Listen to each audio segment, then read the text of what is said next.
You are surrounded by people who love you, and you have never felt more alone. The feeling that you no longer fit is not depression, and Carl Jung would not call it arrogance either. He would call it a warning, and a warning that points two ways at once. You look around a table you have sat at for years, the laughter reaching you a half-second late, and the floor of your chest quietly drops.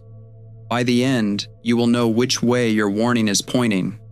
You will learn why this loneliness has a precise name and an expiry date, and why turning back from it carries a cost almost no one describes. You will see why the people closest to you resist this in you first, and how their resistance can be both a true signal and a trap. And you will reach the fork this whole feeling was leading you toward, the one where the comfortable interpretation, the one that whispers you are simply too awake for these people, is the single most likely thing to ruin you. The feeling that you no longer fit is a warning light, not a verdict that you are better than the room.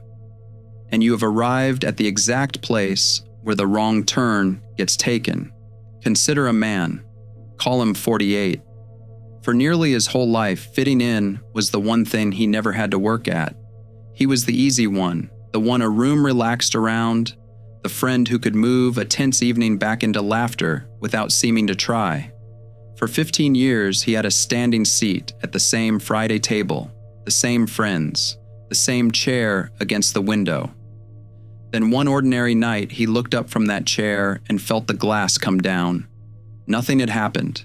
No fight, no betrayal, no insult. He could still hear them, still laugh on cue, still say the right thing at the right moment. He simply could not reach them anymore, and worse, he was no longer certain he wanted to. To understand what came down between him and that table, you have to understand what had been holding it together for 15 years. Jung calls it the persona, from the Latin word for the mask an actor wore on stage to project a character to the back of the room. The persona is the face you assemble to meet the world, built out of the expressions that earned you warmth and the ones you quietly learned to fold away. It was never a lie. It is a necessary interface, the negotiated surface between who you actually are and what a given room can comfortably hold. Everyone wears one. You could not keep a job, raise a child, or hold a friendship without it. The trouble is specific to people for whom the mask worked too well. The boy at the gathering learned, the way every sensitive child learns, which parts of himself made a room comfortable and which parts made it tense. And like any intelligent child, he kept the comfortable parts out where they could be seen and rewarded. The rest he closed in the dark. Every time he was told to lighten up, to not be so much, to stop sulking, to smile because people were watching, another piece of him went into that cabinet and the door shut a little more firmly. By the time he was the easy man at the Friday table, the mask fit so seamlessly that he had stopped feeling any difference between wearing it and simply being it. That is the quiet danger of a persona that succeeds. The ones who fit in most effortlessly are often the ones who buried the most to do it, because the world kept rewarding the surface and never once asked about the rest. The mask stops being something you put on in the morning and becomes the answer you give when someone asks who you are. You can spend decades this way, competent and well-liked and slowly more hollow, mistaking the interface for the self. And it holds. It holds right up until the day the gap between the face and the mask grows too wide to keep closing. That day is what you are feeling now. The alienation is the symptom, not the disease. The persona you built has reached the end of what it can do for you, and the strange loneliness in the crowded room is the precise physical sensation of a mask that no longer matches the face beneath it. You know the feeling in your body before you have words for it. The smile that holds a half second too long and starts to ache at the corners. The laugh that comes out of you on cue while some quieter part stands back and watches it happen, the way you might watch a stranger. The tiredness that has nothing to do with sleep. The specific exhaustion of performing a person you have outgrown. The glass that came down at the table is the exact width of the gap between who you have become and the version of you that table was built to enjoy. So you are not broken, and you are not better than anyone. You are at the end of a contract you signed before you could read. But a symptom is only a warning, and a warning is worthless if you read it wrong. The word we reach for in a moment like this is crisis, and we use it to mean disaster. The Greek it descends from meant something narrower and far more useful, a turning point, not a collapse and not a verdict, just a place where the road divides and you lose the option of going straight. That is what this feeling actually is. You have walked without deciding to, all the way up to a fork, and the one thing you are no longer allowed to do there is nothing. The first road is the road back, and it is by far the more tempting of the two. It is familiar. The entire machinery of your life is already pointed down it. Your habits, your calendar, the expectations of everyone who knows you. You can decide the glass was just a mood, a bad season, too little sleep. You can put the mask back on, return to the Friday table, laugh on the beat, and tell yourself the loneliness was a phase that passed. People take this road constantly, and for a while it feels exactly like relief. The comfortable stories leave one thing out. Turning back does not return you to comfort, because the mask never fits the same way twice once you have felt it as a mask. What you get instead is the haunted version of the old life, the one that hums underneath everything afterward. A low and constant dissatisfaction you cannot quite source. The recurring sense of a road you glimpsed once and did not take. The particular private grief of a person who saw something true about themselves and then chose, with full awareness, to look away from it. Picture the man 15 years from now at the same table, telling the same kind of joke, watching the glass thicken by a hair every week, growing quietly old behind it while everyone agrees he hasn't changed a bit. That is the haunting.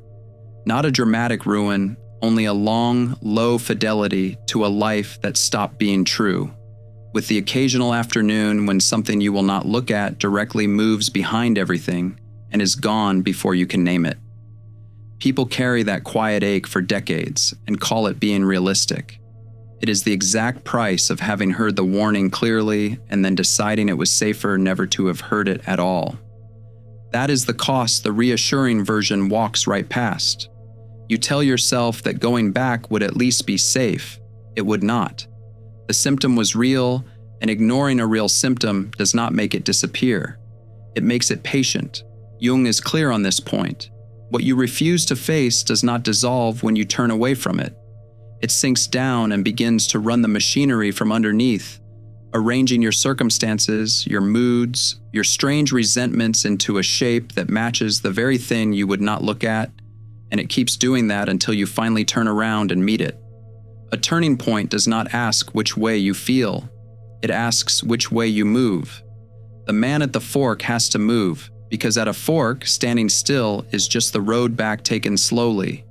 But look closely at the shape of what I have shown you so far. One road, one danger, the danger of retreat. That is only half the warning, and it is the half that everyone is willing to repeat to you, because it flatters the part of you that wants to go forward. There is a second road, the one that disappears into the fog, and it carries its own danger waiting further down where you cannot see it yet. That second danger is more sophisticated than the first, and far more flattering, because it does not look like a danger at all. It wears the face of the cure. Before you can walk the forward road well, you have to survive the people who need you not to walk it at all. Because the moment you stop performing your old role, the people around you feel it before you have said a word, and a surprising number of them will work, mostly without realizing it, to put you back the way you were. A long-standing group is a kind of living system, and like any system, it works to hold its own balance. Every person in it carries a role, and the roles interlock into something stable that everyone has come to depend on. When one member quietly stops playing their part, the whole arrangement wobbles, and the group registers that wobble as a threat long before anyone could put it into words. So the corrections begin, gently at first. The teasing about how you've gone quiet lately. The little nickname. The come on, don't be like that. We're trying to have a good time. And when the gentle pressure does not work, the heavier labels arrive. You've changed. You're distant now. You think you're better than us. Some of that resistance is telling you something true, and you should listen to it without flinching. A number of those bonds were built on you having no edges, on your dependable availability, your automatic yes, your willingness to carry whatever no one else wanted to hold.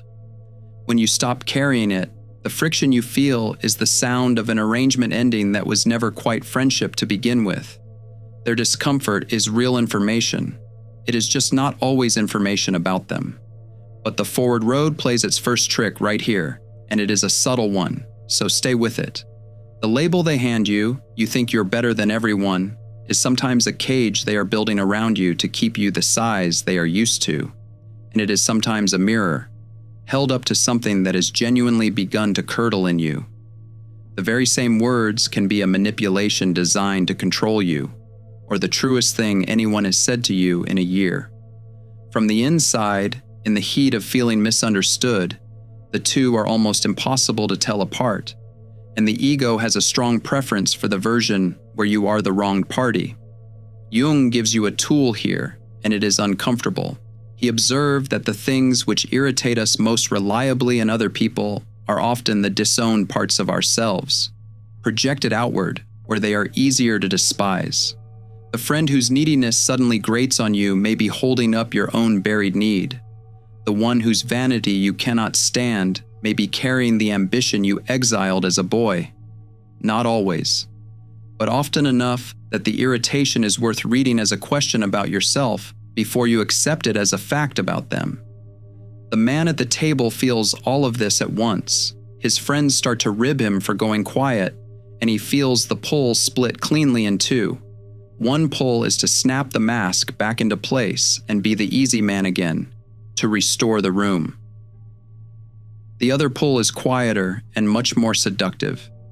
It is to glance around that table and conclude, privately and with a certain warmth, that he has simply outgrown them, that he can see now what he was always too kind to notice, that the loneliness is not a wound at all but a measure of his depth. He notices that this second story is the one that lets him keep everyone at the table and feel nothing about drifting from them. One Friday he tries it on, privately, as an experiment, sitting there thinking that he has quietly outgrown all of this, and for the length of a single drink it does feel like relief. Then he catches his own face reflected dark in the window beside him, wearing an expression he does not entirely like, and the relief curdles into something he cannot yet name. Hold on to that second pull because it is the whole game. The only way to tell the cage from the mirror is to watch, with merciless honesty, what you do with the accusation next. The forward road leads down before it leads anywhere worth going. To stop performing the old self, you have to go and meet the self you exiled in order to build it. And Jung gave that exiled self a name: the shadow. It has nothing to do with evil, whatever the word suggests. The shadow is simply the sum of everything you pushed into the dark because it was unsafe or unwelcome, the anger you were not allowed to feel, the ambition you were taught was unbecoming, the desire to take up space, the no you never once got to say. All of it is your own exiled potential, waiting in the cellar under sheets, and a great deal of your real strength has been down there the whole time. The work, the actual work, is not flattering, and this is exactly where the honest version of this story breaks from the comfortable one. Integrating the shadow is not only the pleasant business of reclaiming your noble buried gifts, it also means owning the parts of yourself you would least like to admit are yours. The ways you perform sincerity in order to be liked. The ways you reach for people when you are empty and call it closeness. The small manipulations you have always had a good reason for. You do not go down into the cellar to flog yourself over any of it. You go down to bring those disowned parts back into the architecture of who you are, where you can finally watch them operate in the daylight instead of being operated by them from below. If you just recognized one of those disowned parts in yourself, the one you have a good reason for, name it for a second in the comments. Write this: I see the part of me I keep excusing. Leave it where the next person who is being honest with themselves will find it, and know they are not the only one looking. Jung did exactly this in his own life, and the detail that matters most is the one usually left out of the telling. After his break with Freud, he went down into his own depths for years, in a confrontation with the unconscious so intense that he was not always sure he would come back from it whole. But he did not disappear into it. He kept seeing his patients through the whole ordeal. He kept sitting down to dinner with his family. He held on to the ordinary, unglamorous duties of an ordinary life. And he said afterward that precisely this daily tether to other people and to plain work, was the thing that kept the descent from becoming a drowning. He went down. But the whole time, he kept one hand on the rope that led back up to the table. That detail is the entire point, and it is what sets up the fork you have been walking toward.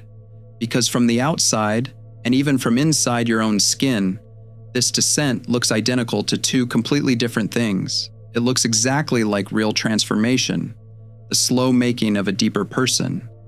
And it looks exactly like a person quietly going cold, pulling away from everyone who knew them, and dressing the withdrawal up as depth. The fog itself tells you nothing about which one is happening to you. The descent that heals and the descent that hardens wear the very same gray face while you are down in them. They are told apart by one thing only, and it is not anything you can feel while you are still in the dark. The two roads diverge at exactly this point, and the single sign that finally distinguishes them is the thing I have been promising you since the first minute. It is very close now. This is the warning the comfortable version of this story refuses to give you. Not every withdrawal is an awakening. Sometimes the loneliness really is only loneliness, wearing better language. Jung is unsparing about this, because he had a precise name for the way this passage fails, and the name is inflation. Inflation is what happens when the ego, instead of integrating what it finds in the depths, simply identifies with it and swells. You go down looking for your deeper self, and you come back up having decided you are special. The descent that was meant to make you humbler and more whole instead quietly crowns you. And it is nearly impossible to catch from the inside, for one devastating reason. It feels wonderful. It feels like clarity. It feels precisely like finally, after all these years, seeing. This is the moment when contempt learns to wear the mask of discernment, and the disguise is almost perfect. You stop telling yourself, these people bore me, and start telling yourself, these people are asleep. You relabel your isolation as evidence of how far ahead of them you have moved. Every gathering quietly becomes a stage for a performance only you can see. The running commentary in your own head about how much you perceive that no one else in the room can, and you mistake that commentary for wisdom. Contempt is the easiest counterfeit of clarity there is, because from the inside it feels exactly like seeing clearly. The one difference, and it is the whole difference, is that real seeing always includes yourself in the frame, and contempt never does. The inflated eye sees through everyone and somehow never once turns around. Consider what this actually looks like, because it is rarely as obvious as a person announcing their own superiority. It looks like the man who has read all the books and now narrates other people's wounds back to them without being asked. It looks like the one who has reframed every failed relationship as proof that others simply could not handle his growth. It looks like a person who has genuinely done some real inner work and then planted a flag on it and now uses it as the reason he never has to apologize to anyone again. The work was real. The flag is the problem. He took something true and turned it into a permanent verdict in his own favor. There is a plain way to test for this, if you are willing to run it on yourself instead of on the room. The inflated self has quietly stopped being accountable to anyone. It has arranged its whole life so that no one is close enough or trusted enough to say you were unkind there, or you are avoiding that, or that was fear wearing the costume of wisdom. It calls the arrangement freedom. Underneath, it is the oldest defense there is, in newer robes.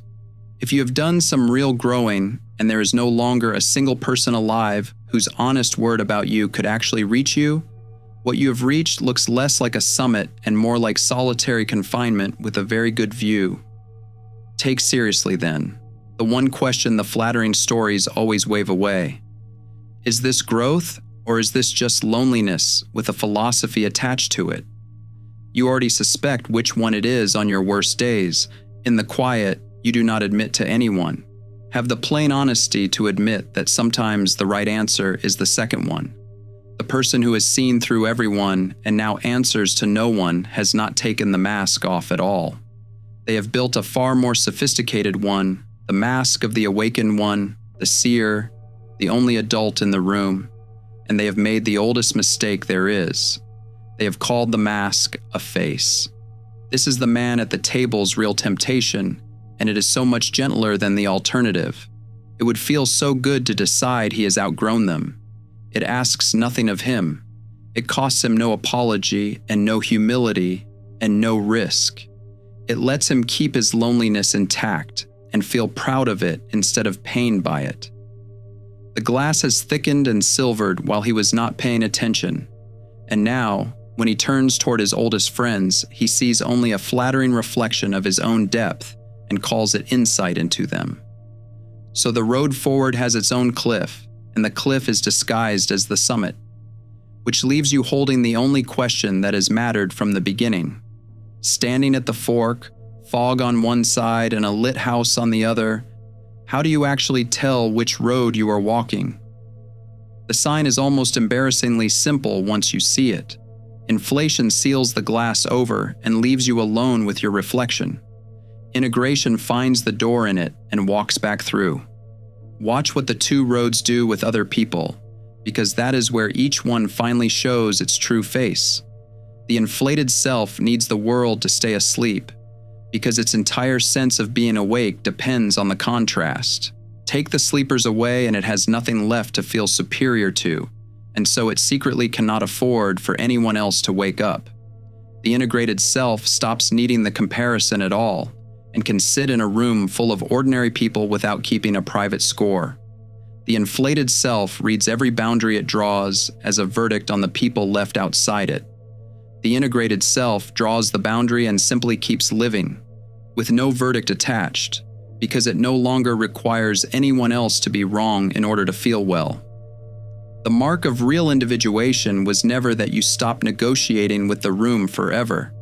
That is just exile with better branding, and it leaves you exactly as ruled by other people as the doormat was, only now in the opposite direction.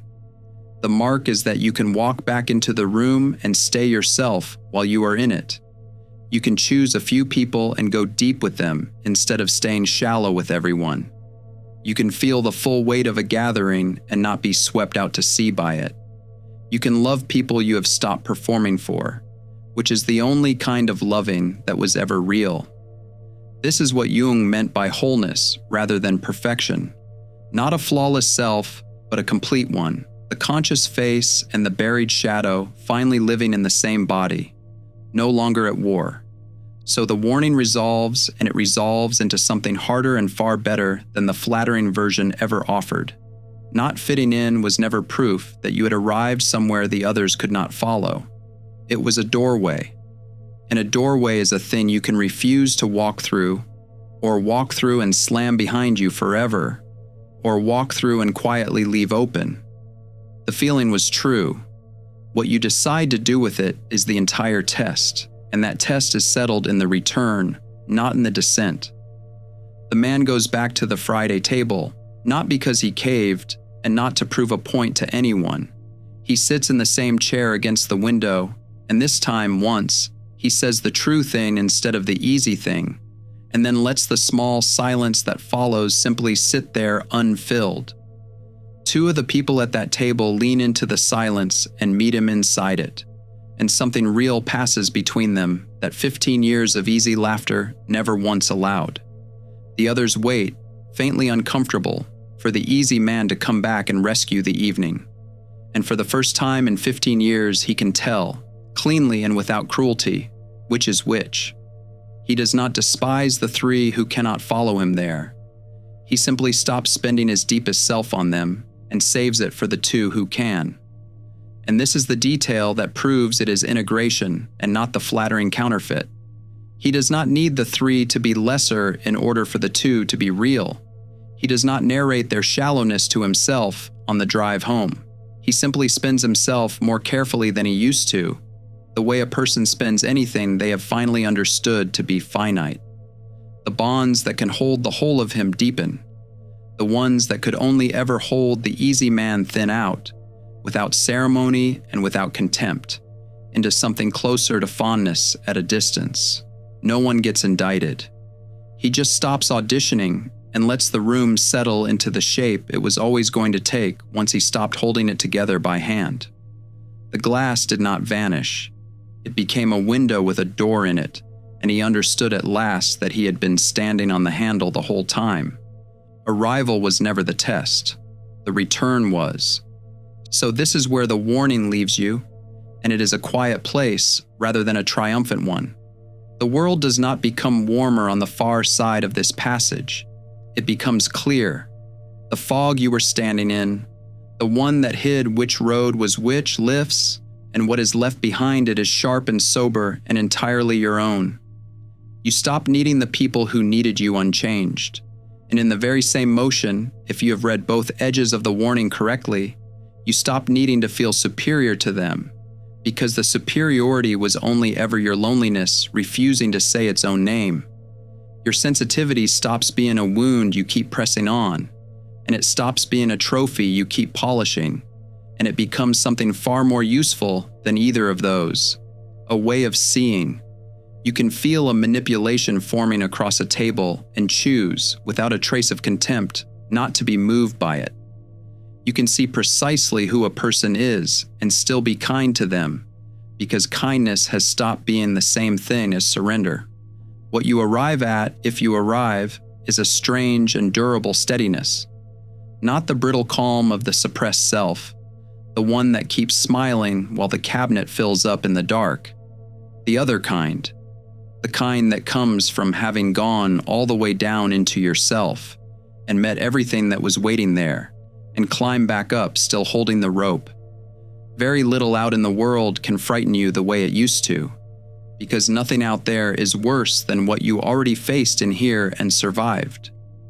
This is the steadiness the old traditions keep pointing at, and the one the flattering version of this story counterfeits, and it has nothing to do with rising above anyone. It is the plain steadiness of a person who has stopped running from himself, and so has nothing left to brace against the room. People feel that difference even when they cannot name it. The inflated man makes a room a little smaller when he walks into it, because everyone in it is quietly being measured and found wanting. The integrated one makes it a little safer, because he has finally put the scorecard down. The warning was true, both of its edges. The life behind you really had stopped fitting, and turning back to it really would have left you haunted for the rest of your days. And the flattering road forward really did end at a cliff, and mistaking your loneliness for arrival really would have cost you everything that makes a life worth coming back to. You stood at the fork. You read both edges instead of only the one that praised you. And you found the narrow path that runs between them, which few people ever find, because the flattering edge is the one the ear reaches for first. You did not fit in anymore. It turned out that was never the real question. The real question was whether you could become someone who no longer needs the room to tell you who you are, and then, with clear eyes and an open hand, choose to walk back in. If you are standing at that fork right now, tell the next person standing there which edge you are reading. Leave one line in the comments. I am at the fork, and I am choosing the return. Say it plainly, because somewhere out there is a person who hears only the edge that flatters them, and your line might be the one that turns them toward the harder, better road. Empaths aren't broken, they're alchemists in progress. The Alchemist's Path gives you drills, Jung-based boundaries, and 3 exclusive chapter videos to turn overwhelm into clarity. By Surreal Mind, 236-page downloadable ebook, in stock. Begin now at thesurrealmind.com.